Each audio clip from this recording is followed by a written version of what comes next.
क्या देवभूमि की शांति में साजिश का बारूद भरा जा रहा है? क्या तालीम की आड़ में उत्तराखंड में बाहरी घुसपैठ का कोई गुप्त रास्ता तैयार हो रहा है?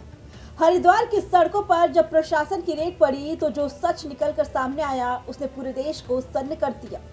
कागजों पर हजारों बच्चे, लेकिन जमीन पर सन्नाटा।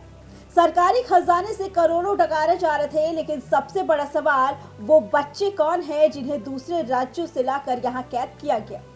क्या ये सिर्फ स्कूल है या किसी बड़े नेटवर्क की नर्सरी? मुख्यमंत्री पुष्कर सिंह धामी ने अब सीधे हंटर चला दिया। 1 जुलाई की वो तारीख नोट कर लीजिए जब अवैध मदरसों के साम्राज्य का अंत होने वाला है। उत्तराखंड में अब कागजों का खेल नहीं चलेगा। हरिद्वार से उठी आज की ये चिंगारी अब पूरे प्रदेश को अपनी लपेट में लेने वाली है। सीएम धामी के एक आदेश ने उन मठाधीशों के पसीने छुड़ा दिए जो अब तक मदरसों को अवैध कमाई का अड्डा बनाए हुए थे। जांच में क्या मिला? धोखा, धांधली और भयानक जालसाजी। 131 मदरसों के रजिस्टर खंगाले गए तो पता चला कि वहां बच्चों की संख्या सिर्फ फाइलों में फूल-फाल रही थी। मिड डे मील के नाम पर सरकारी बजट ऐसे उड़ाया गया जैसे किसी की जागीर हो। कहीं हाजिरी में खेल तो कहीं खर्चों में झोल। लेकिन असली काहिरा तो अभी बाकी है। आखिर कौन है वो लोग जो उत्तर प्रदेश और बिहार जैसे राज्यों से बच्चों को ढोकर यहाँ ला रहे हैं, बिना सत्यापन, बिना पहचान और बिना किसी रिकॉर्ड के?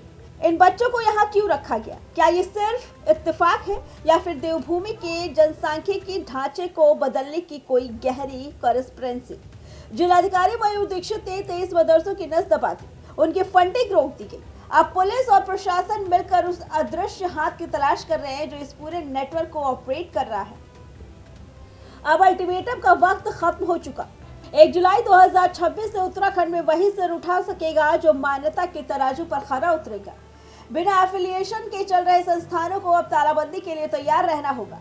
ये सिर्फ प्रशासनिक कार्रवाई नहीं, ये देवभूमि के भविष्य की सफाई का अभियान है। मदरसों की इस जांच ने उन लोगों के चेहरे बेनकाब कर दिए जो धन की आड़ में धंधा और साजिश दोनों चला रहे थे। सवाल उन संगठनों से भी है जो इस जांच पर विक्टिम कार्ड खेल रहे हैं। अगर कुछ छुपाने को नहीं है तो डर किस बात का? उत्तराखंड अब बदल रहा है। यहाँ कानून का डंडा भी चलेगा और सच का चाबुक भी। आपको क्या लगता है? क्या बाहरी राज्यों से बच्चों को लाना किसी बड़े खतरे का संकेत है?